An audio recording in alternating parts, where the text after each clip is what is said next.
E agora, José? A festa acabou, a luz apagou, o povo sumiu, a noite esfriou. E agora, José? E agora você?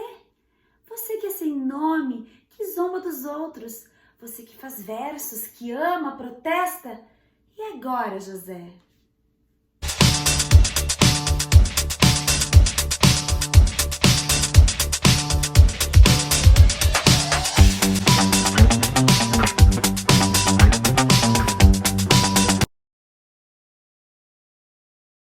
Olá, pessoal, tudo bom? Vamos falar hoje sobre alguns autores da poesia de 30. Vamos começar com Cecília Meirelles, vamos dar sequência em Carlos Drummond de Andrade, vamos falar também um pouquinho sobre Murilo Mendes, Vinícius de Moraes, Mário Quintana. A literatura, a poesia da geração de 30, ela é diferenciada. Eles ousaram a utilizar versos brancos, versos livres, mas sem deixar de nada o seu lirismo, fazem uma reflexão sobre a humanidade, o estar aqui, o ser aqui, né? Vão utilizar também o regionalismo e vão ter uma obra mais madura, uma obra voltada para o cultivo de temas universais. A primeira autora que nós vamos falar vai ser Cecília Meirelles. Cecília Meirelles, ela tem uma literatura totalmente em símbolos e ela vai utilizar esses símbolos. Ela nasce após 3 meses após a morte do seu pai e antes dos 3 anos de idade, a sua mãe também falece. E esse lidar tão cedo com a morte faz com que Cecília Meirelles ela trabalhe isso em si e discuta e ponha na sua obra a efemeridade da vida, o quanto a vida é passageira, o quanto a vida é breve, e ela vai fazer essa reflexão nas suas obras também. Que mais?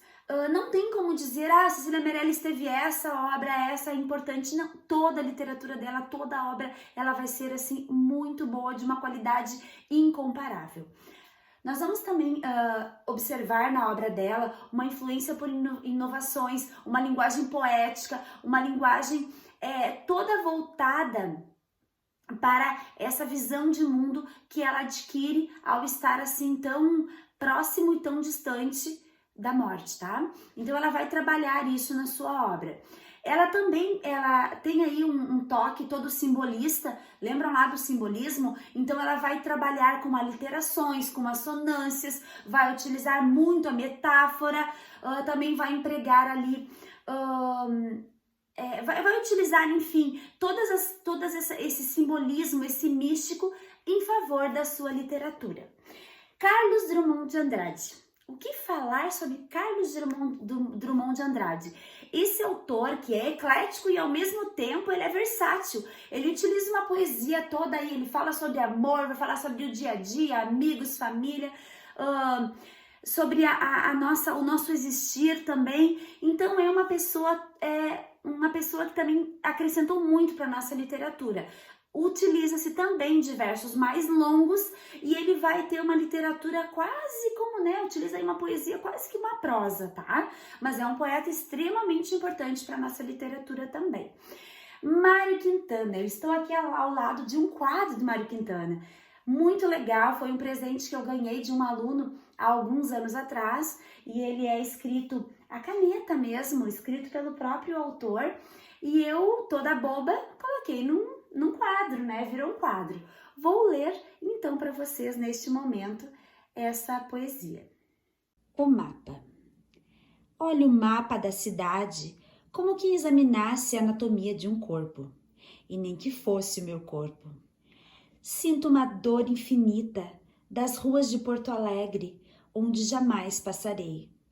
Há tanta esquina esquisita, tanta nuance de paredes, tanta moça bonita nas ruas que eu não andei. E há uma rua encantada que nem em sonho sonhei.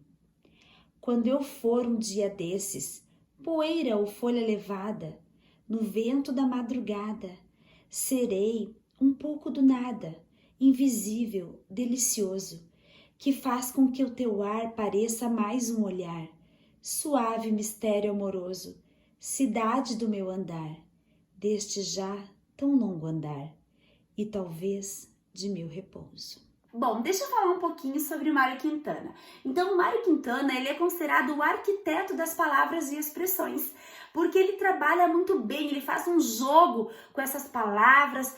E olha só, tem uma poesia, um pequeno trechinho aí, né, dele, que diz assim, ó, o passado não reconhece o seu lugar, está sempre presente. Olha só, ele trabalha com as palavras, ele faz um jogo, ele é um surrealista, né? Um surrealista, um neossimbolista. Ele também vai utilizar muitos símbolos dentro da obra dele. Ele faz também um bom uso das aliterações, que é a repetição de consoantes, de assonâncias, a repetição de vogais. Ele utiliza muito bem a palavra e está acima de qualquer rótulo. Não tem como dizer Mário Quintana é isso, não é. Ele é um poeta também formidável, tá? E ele está ali na tênue linha entre o lúdico e o irônico. Ele questiona muito o existir, tem um agradável tom coloquial, é como se nós estivéssemos numa conversa em família. O Mário Quintana é tudo de bom. Nosso último autor é o Vinícius de Moraes. Vinícius de Moraes, ele aí meio que, né, ele começa a escrever, mas a literatura dele, ela se encaixa dentro da geração de 30, mas ele tem uma produção ali um pouco depois dessa data, mas a literatura dele encaixa-se perfeitamente nessa geração. Ele gosta muito, ele tem vários tipos, traz música também, então Jobim canta muito Vinícius de Moraes, e ele gosta muito do soneto, sonetos que nós cantamos, que nós declamamos, né, que nós curtimos muito aí, Vinícius de Moraes traz na sua obra, tá? Que mais falar sobre ele? Ele vai ter duas fases. A primeira fase é a fase místico-religiosa e a segunda é uma fase mais modernista, mais madura.